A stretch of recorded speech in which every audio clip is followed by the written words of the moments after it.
आखिर आपके मन में भी यह प्रश्न उठता होगा कि इतने पेपर लीक क्यों हो रहे हैं।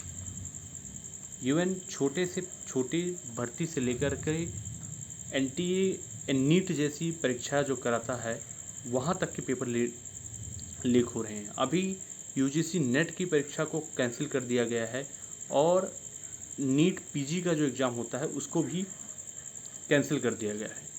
इतने हाई लेवल की परीक्षाओं का निरस्त होना, 60,244 के कांस्टेबल के पद, उसकी भी परीक्षा को कैंसिल करना पड़ा पेपर लीक की वजह से। इतनी पेपर लीक होने का कारण क्या है? देखो, जहाँ तक मुझे समझ में आता है पेपर लीक का सबसे बड़ा कारण यह है कि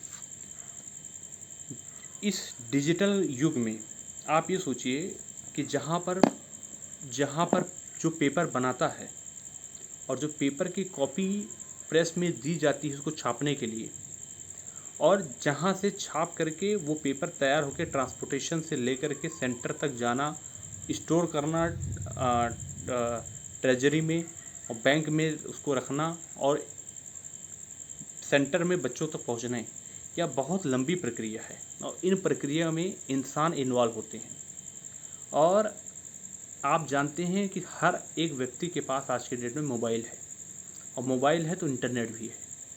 इतनी जटिल प्रक्रिया के बीच में यदि सभी के पास कहीं मोबाइल आया, 1 सेकंड का काम है, फ़ोटो खींचा और पूरी दुनिया में पेपर ट्रांसफ़र, और जो करोड़ों रुपए खर्चा होते हैं पेपर को आयोजित करने में, वह सेकंडों में मेहनत पर पानी फेर देंगे। तो मुझे जहाँ तक लगता है कि इस डिजिटल युग में आप ऑफलाइन पेपर कराना बहुत मुश्किल है। डिजिटल वे में पेपर आप कराइए, मतलब कंप्यूटराइज पेपर कराए और पेपर होने से 10 मिनट पहले, 5 मिनट पहले ही पेपर को सिस्टम पे अपलोड करें।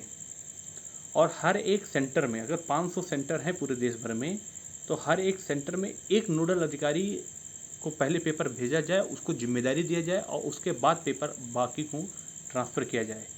और रेंडमली आधा घंटे पहले बच्चों को एग्जामिनेशन हॉल में आए और रेंडमली जो सेंटर में बैठा होगा, जहाँ से हेडक्वार्टर होगा परीक्षा नियंत्रण करने के लिए, किसी भी सेंटर की में उस पेपर शुरू होने से 20 मिनट पहले किसी भी 5 बच्चे की पुनः निगरानी से सेंटर, किसी भी जो केंद्रीय सेंट्रल हेडक्वार्टर है जहाँ से परीक्षा नियंत्रण की जाती है, वहाँ से चेकिंग होगी।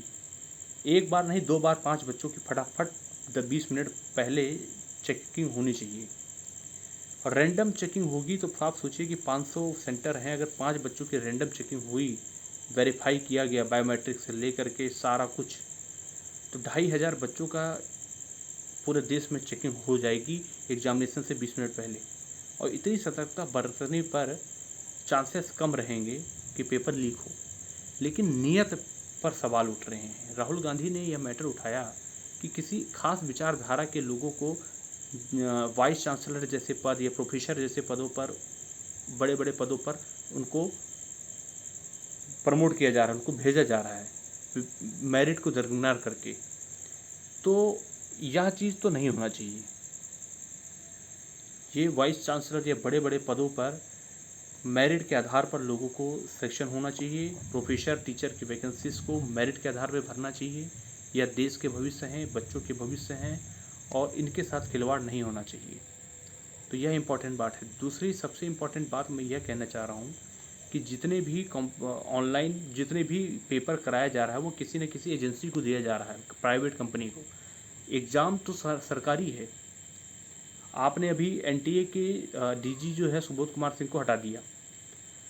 देखो, इस डिजिटल युग में जहाँ पर सेकंडों में कैमरे से फ़ोटो खींचा और पूरे देश में इंटरनेट से भेज दिया, ऐसे व्यक्ति में किसी भी बड़े अधिकारी को तुरंत हटा देना, उसके कंट्रोल में बहुत कुछ नहीं रहता। बहुत ज़्यादा सतर्कता, बहुत ज़्यादा निगरानी की आवश्यकता है।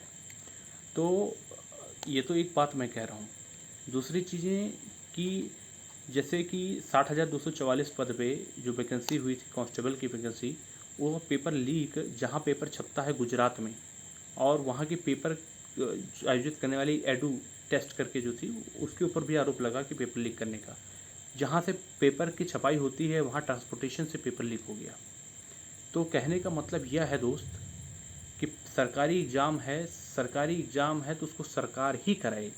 वहाँ के डीएम, डीएसपी, एसआई, एसएचओ या वहाँ के प्रिंसिपल या सरकारी कॉलेजों में, सरकारी स्कूलों, विद्यालयों में ही परीक्षाओं का आयोजन हो और सरकारी आदमी ही उसको नियंत्रण करे, उनको जिम्मेदारी दिया जाए।